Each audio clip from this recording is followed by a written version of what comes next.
Assalamualaikum warahmatullahi wabarakatuh.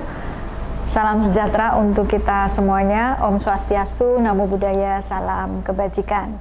Bapak Ibu peserta PKN 2, perkenalkan saya Mutia Farida.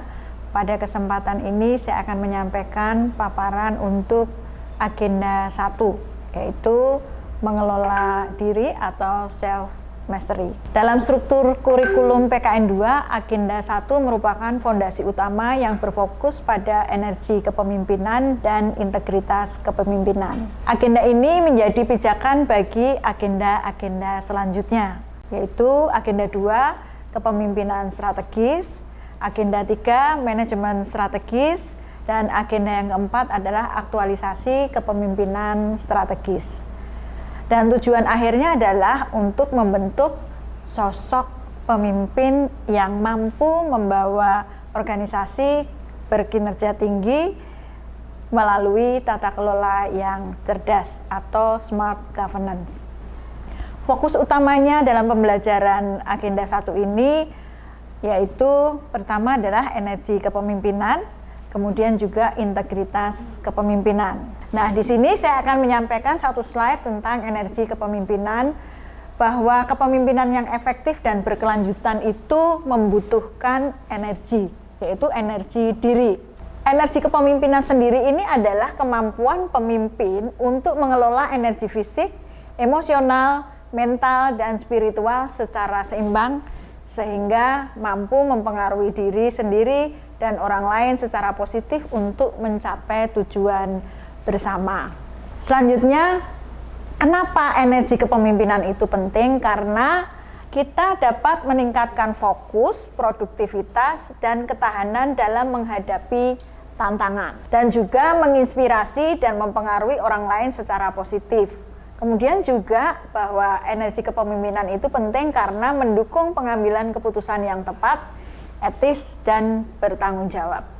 Kemudian juga mewujudkan tujuan organisasi secara efektif dan berkelanjutan. Jadi Bapak Ibu, kalau kita dalam kondisi emosi yang tidak stabil, tidak bisa mengelola diri, maka biasanya yang akan terjadi adalah pengambilan keputusan yang seharusnya menjadi sebuah keputusan. Kemudian bagaimana sumber energi kepemimpinan itu? Jadi sumber energi kepemimpinan itu terdiri dari energi fisik, energi emosional, energi spiritual, dan energi mental. Untuk energi fisik adalah energi untuk bertindak, yaitu kesehatan tubuh, vitalitas, disiplin, menjaga kebugaran. Jadi kita sebagai pemimpin itu harus sehat, karena Bapak Ibu nanti akan mengelola organisasi. Kemudian juga energi untuk berpikir, bahwa fokus dan konsentrasi, kemudian kreativitas, manajemen waktu, dan pembelajaran yang berkelanjutan. Jadi menjadi seorang pemimpin itu harus penuh konsentrasi, tentu juga harus mempunyai daya kreativitas, dan harus menjadi seorang pembelajar supaya bisa menjadi role model pembelajar untuk anggotanya. Kemudian energi untuk merasa, energi untuk merasa ini adalah energi emosional. Jadi ini adalah kesadaran diri, pengelolaan emosi, empati, dan motivasi diri. Jadi kita memang butuh empati dan pengelolaan emosi, serta bagaimana kita bisa memotivasi orang lain kalau kita itu tidak bisa memotivasi diri kita sendiri. Kemudian untuk energi spiritual, ini adalah energi untuk bermakna, artinya adalah ada nilai, energi ini ada nilai dan integritas. Kemudian tujuan hidup, rasa syukur, dan memberi manfaat bagi orang lain. Jadi kita harus punya energi bagaimana kita harus mampu memberikan manfaat kepada orang lain. Nah, yang keempat adalah enabler energi kepemimpinan, yaitu integritas, tujuan yang jelas, kolaborasi, inovasi, dan disiplin. Untuk integritas itu adalah bagaimana kita mempunyai energi yang mampu untuk memegang teguh nilai dan prinsip dalam setiap tindakan. Kemudian juga mempunyai tujuan yang jelas, yaitu memiliki arah dan fokus yang jelas, mendorong energi bergerak positif. Untuk kolaborasi, energi kolaborasi ini penting sekali untuk para pemimpin, Karena di energi kolaborasi ini para pemimpin akan bisa bekerja sama dan membangun sinergi untuk hasil yang lebih besar. Kemudian inovasi, para pemimpin itu harus terbuka pada ide baru dan cara baru untuk menciptakan nilai tambah. Kan tidak mungkin kita berhenti pada hal-hal yang saat ini sedang kita lakukan. Pasti kita harus mengikuti dinamika lingkungan kita, dan dinamika terutama adalah dinamika dalam kepemerintahan. Kemudian disiplin.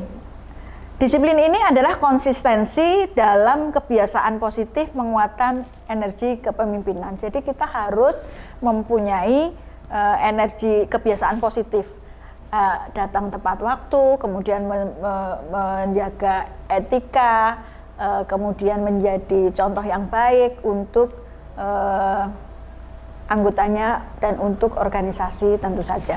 Nah, Bapak Ibu, lalu bagaimana cara mengelola energi kepemimpinan?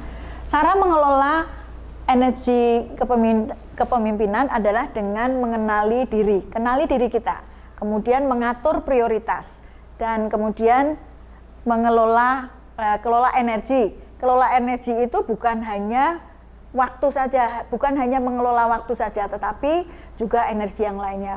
Nah, maka dari itu Bapak Ibu, dari beberapa hal tadi yang saya sampaikan, ketika kita sudah membangun energi kepemimpinan, ini akan berimbas pada bagaimana integritas seorang pemimpin.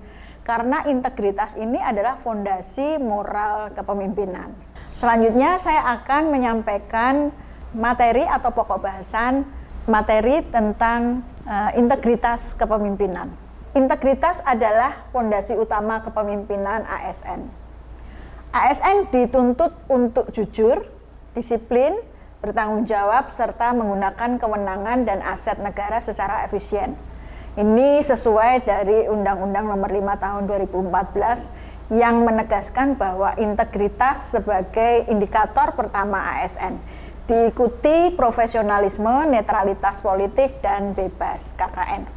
Integritas kepemimpinan juga merupakan fondasi etika dan moral seorang pemimpin strategis dalam menjaga keselarasan antara nilai, ucapan, dan tindakan. Kemampuan seorang pemimpin untuk menjadi benteng moral sekaligus teladan dalam mewujudkan tata kelola pemerintahan yang bersih dan berwibawa. Nah, di dalam integritas kepemimpinan ada 3 pokok bahasan yang akan saya sampaikan nanti. Yang pertama adalah kebijakan anti KKN, tantangan dan resiko, serta strategi penegakan integritas. Di dalam kebijakan anti KKN ini, para pemimpin harus mempunyai komitmen anti korupsi, yaitu merupakan kemampuan pemimpin untuk memahami dan mematuhi kebijakan anti KKN serta menjauhkan diri dari segala bentuk penyalahgunaan wewenang. Nah, biar melek semuanya, Bapak Ibu bisa lihat gambar ini. Ini silahkan sendiri, ini dianalisa, ini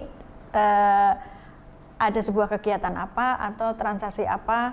Monggo masing-masing bisa menyampaikan, kemudian juga menganalisanya. Ini keterkaitannya dengan integritas tentu saja. Keterkaitannya adalah dengan materi ini. Silakan siapa yang mau menyampaikan pendapatnya tentang visual ini.